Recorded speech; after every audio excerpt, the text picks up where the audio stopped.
ನಮಸ್ಕಾರ ಪ್ರಿಯರೇ. ಇವತ್ತು ನಾನು ಮಾಡುವುದು ತುಪ್ಪ ದೋಸೆ. ಅದು ರವೆಯಲ್ಲೂ ಮಾಡುವುದು, ಬಾಂಬೆ ರವೆ. ಅದು ಬೆಳಿಗ್ಗೆ ಮಕ್ಕಳಿಗೆಲ್ಲ ಬೇಗ ಟಿಫಿನ್ ಆಗಬೇಕಲ್ಲ, ಅದು ದಿಢೀರಂತ ಬೇಗ ಆಗ್ತದೆ. ಅದಕ್ಕೆ ಒಂದು ಚಟ್ನಿ ಕೂಡ ಮಾಡ್ತೀನಿ. ಅದು ಹೇಗೆ ಮಾಡೋದಂತ ತೋರಿಸ್ತೀನಿ. ಓಕೆ. ತುಪ್ಪ ದೋಸೆಗೆ ಬೇಕಾದ ಸಾಮಗ್ರಿಗಳು: ಒಂದು ದೊಡ್ಡ ಕಪ್ಪು ಮೊಸರು, ಒಂದು ಸಣ್ಣ ತುಂಡು ನೀರುಳ್ಳಿ, ಸ್ವಲ್ಪ ಉಪ್ಪು, ಒಂದು 1/4 ಟೀ ಸ್ಪೂನ್ ಬೇಕಿಂಗ್ ಸೋಡಾ, ಅರ್ಧ ತೆಂಗಿನಕಾಯಿ ಮತ್ತು ರವೆ. ಈ ಕಪ್ಪಲ್ಲಿ 2 ಕಪ್ಪು ರವೆ. ಈಗ ಇದೆಲ್ಲ ಒಟ್ಟಿಗೆ ಸೇರಿ ನಾವು ಗ್ರೈಂಡ್ ಮಾಡುವ. ಬೇಕಿಂಗ್ ಸೋಡಾ ಗ್ರೈಂಡ್ ಮಾಡಿದ ನಂತರ ಹಾಕಲಿಕ್ಕೆ ಸ್ವಲ್ಪ ನೀರು ಕೂಡ ಹಾಕೋದು ನಾವು. ಈಗ ಗ್ರೈಂಡ್ ಮಾಡಿ ಆಯಿತು, ಅದನ್ನು ಇದಕ್ಕೆ ಹಾಕೋಣ.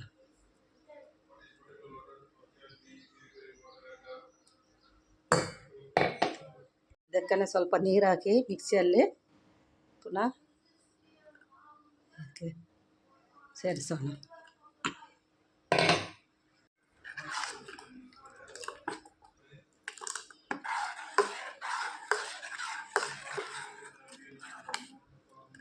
ಇಷ್ಟು ದಪ್ಪ ಬೇಕು,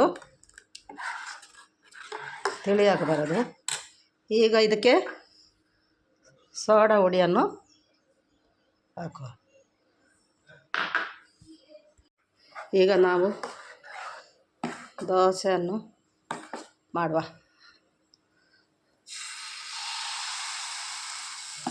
ತುಪ್ಪ ದೋಸೆ.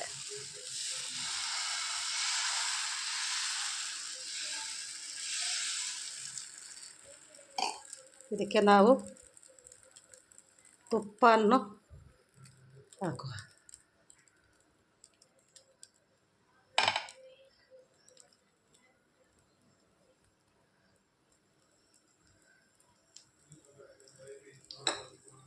ಮತ್ತು ಗ್ಯಾಸನ್ನು ಸ್ವಲ್ಪ ಸಣ್ಣದು ಮಾಡುವ.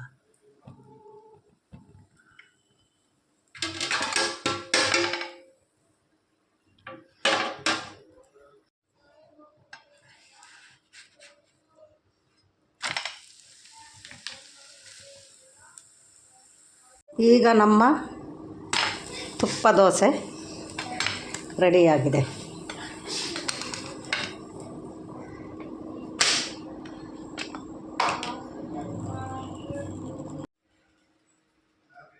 ತುಪ್ಪ ದೋಸೆಗೆ ನಾನು ಚಟ್ನಿ ಮಾಡ್ತೇನೆ. 3 ಮೆಣಸು, ಕಾಶ್ಮೀರಿ ಚಿಲ್ಲಿ ಮತ್ತು ಸ್ವಲ್ಪ ತೆಂಗಿನ ತುರಿ, ಸ್ವಲ್ಪ ಉಪ್ಪು ಮತ್ತು ನೀರುಳ್ಳಿ ಅರ್ಧ.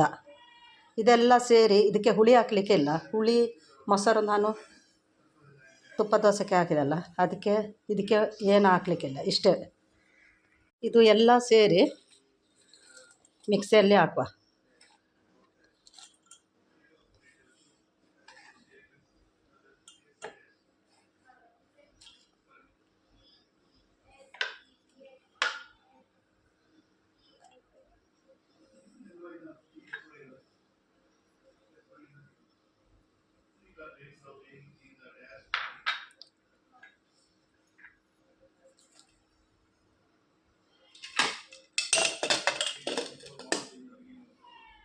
ಇದಕ್ಕೆ ಸ್ವಲ್ಪ ಬಿಸಿಯಾಗಿ ತಣ್ಣದಾಗಿದ ನೀರನ್ನು ಹಾಕುವ. ಈಗ ನಮ್ಮ ತುಪ್ಪ ದೋಸೆ ಮತ್ತು ಚಟ್ನಿ ರೆಡಿಯಾಗಿದೆ. ನೀವು ಇದನ್ನು ಸೇವಿಸಿ ಇದರ ರುಚಿ ನೋಡಿ ಮತ್ತು ಲೈಕ್ ಮಾಡಿ, ಸಬ್ಸ್ಕ್ರೈಬ್ ಮಾಡಿ, ಶೇರ್ ಮಾಡಿ. ಓಕೆ, ಬಾಯ್.